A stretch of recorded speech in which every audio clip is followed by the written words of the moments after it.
Do you want to better engage with your audience, either on stage or on video, every time you speak? Well, if so, in today's video, I'm going to share with you one little known technique that's going to absolutely skyrocket your connection with your audience every time you put yourself out there. So stay tuned.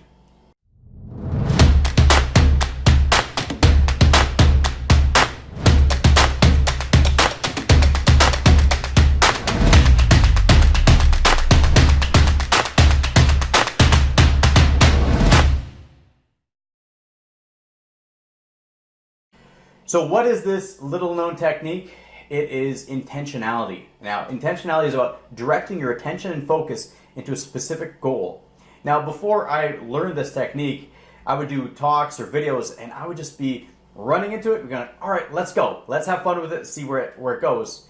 And I was missing the intentional piece to it. And really, there's a couple of sides. One is from the content, but the other is about the connection with the audience. So today I'm going to share with you 3 techniques that you can use intentionality to increase your connection, your engagement, and also your client results every time you put yourself out on a stage, you speak on a video, or even leading a training. So definitely stay tuned to this.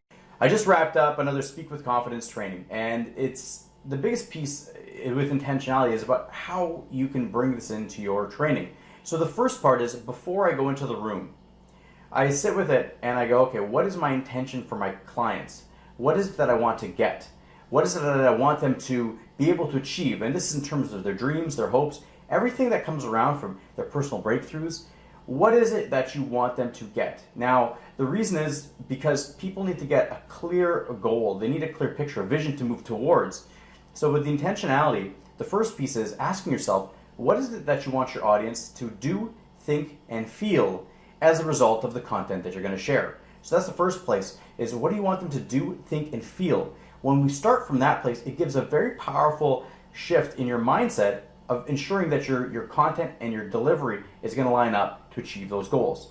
So that's the first piece, is getting really clear about what you want them to do, think, and feel. And when you have that, then you're able to start showing up in a more powerful way. So the first piece is to get clear with your audience intention. What do you want them to get those goals lined up? And then once you have that, then we can lead to the second piece, which is about what's the intention that you want your audience to learn. So once you have their goals and you know what you want them to feel, to think, to do, then you create the content that's going to support that.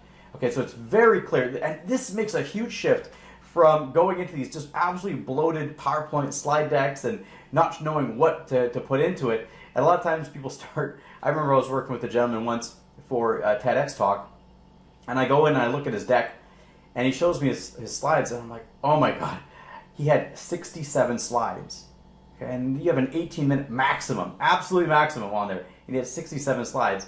And I was speaking with him. His name was Rick. And I go, Rick, this is way too many slides. He's like, you think so? I'm like, absolutely. Audience is going to check out. There's no way you're going to be able to get through all this material in 18 minutes. And so we have to go and get clear about it. What is it that you want them to do in terms of the goals? And then how can we create the content that supports that? And so when you're making your content, it's very simple. When you look at it, you have your goals, and then you look at the content and go, is this going to support my goal from being achieved? Is this going to support my clients from achieving the results that they want? If it's lined up with it, it stays in. If it doesn't, you get it out. It makes it so much easier to cut out slides and extra content that is not supporting the goals and the actions that you want them to create. So it makes it so much easier. Now, when I mention actions, the piece around this is that people need to be led. And a lot of times, there's an aversion to sales, or I don't want to be pushy, I don't want to, force people to go in this direction.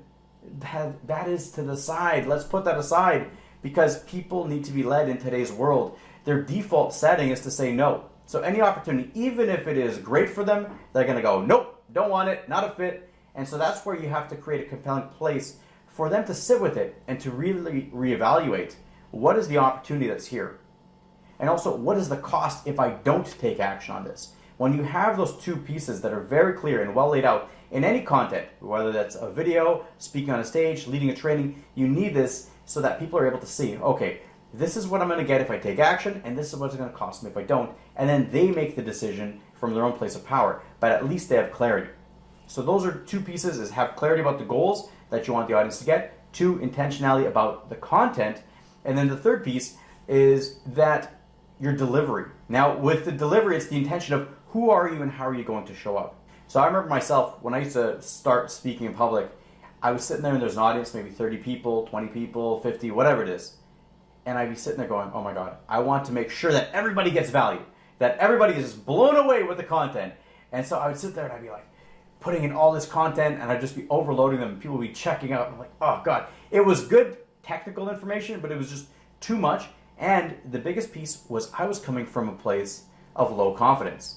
And this low confidence was coming from a place of wanting to be a people pleaser, wanting to win the entire audience over, wanting them to walk away, every single person go, that was the most amazing talk that I've ever had. And it's never going to happen. Okay, it's never going to be, it's never possible. And the faster that we embrace that, the faster you're going to have the confidence to put yourself out there. And so what I replaced it with is one, the 20-20-60 technique. I share this a lot. 20-20-60 stands for 20% of the audience is going to love you regardless of what you say. 20% of the audience is going to hate you regardless of what you say. And 60% they're on the fence, they're undecided. And so what this does is it takes the pressure off of trying to win everybody over and allows you to just be more free, but also to attract your ideal clients. Say, look, if you resonate with this, come on board. If you don't, that's cool too. So that's one piece about it. But then the second, it's about the intentionality of being a vessel, of showing up. When I go to training, I'm not just showing up as me. I show up as a person that's, there's certain information and exercise that we have planned out, but then there's a whole lot that has to be modified or adjusted on the fly. Because life is unpredictable. You never know what's going to happen, especially in training. So to create those space so that you're able to flex with it, you have to sit back. And so what I do is I look at it and go, all I ask is for the power, the information around me, of the infinite wisdom of the universe to flow through me to allow me to lead this training.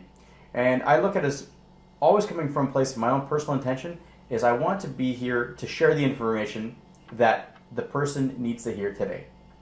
And is it the right thing or not? You will never know. So only having faith and going, look, that my intention is that you get what you needed today, and that's the only thing you can do. And sometimes that might feel like a cop-out, but the other place is that you just try to force it way too much. You try to force it way too much because you will never have that certainty. So these are three big pieces for intentionality. The first is clarity about the goals for the audience. The second is your content that lines up to achieve those goals. And the third piece of intentionality is for yourself to go, let me show up as a vessel to help my clients achieve their goals. And when you come from that place, you will come from your power. It's going to dramatically increase your engagement, your connection, and the results your clients get. So I hope this is helpful and is helping you to become a more confident speaker, to put yourself out there, to share your message, and to make a bigger impact in this world.